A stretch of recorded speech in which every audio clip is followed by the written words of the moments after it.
Awkward Silence by Jack Taylor. In the Creative Writing Workshop Post 1, I promised to engage with world building. I did not elect to take you down the path of grammar and punctuation. I want the reader to experience my world, and that world may be very legalistic, but the laws of my imagination may not be the same as those on planet Earth. I set the stage, and it will conform to my rules.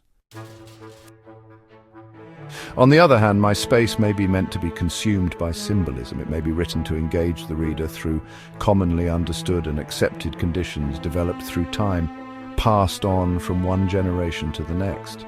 A rose, for some reason, and I don't know the beginnings, became a symbol of romantic love. Yes, this may have begun in the ploy of marketing, but maybe it was just the destiny of the petaled flower from the day of its creation. In Awkward Silence, I spoke of the other room. It was meant as the walls that divide us. It was meant as the parallel spiritual world. It was meant with the unknowing of thoughts and emotions that someone else may be carrying, and it was meant literally as the other room. Giving that symbolism can lead mystery and allegory. Many may not read it with all of its intent, but that in of itself explores the unknown. One thing stands firm: every conflict that shapes a story resides in the simplest but most overwhelmingly complex themes, and that is the branches of the tree of the knowledge of good and evil.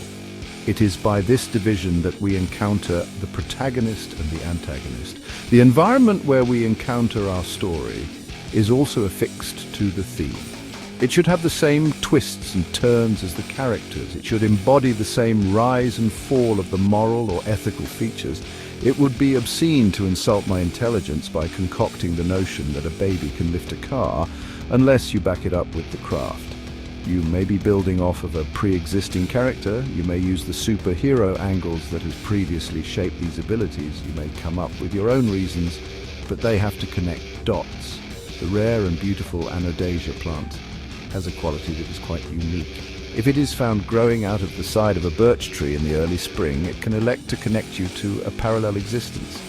It is in this mirrored world that all of your talents and skills are magnified.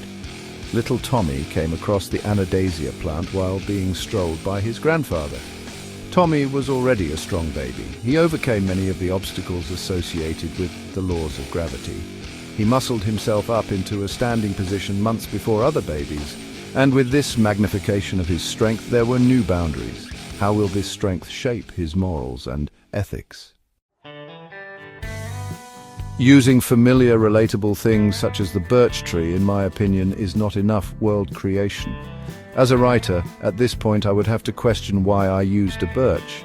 Did it have significance? Is there a situation or memory that is calling out from ground? Is this the blood-spilled action calling out from the grave of Abel?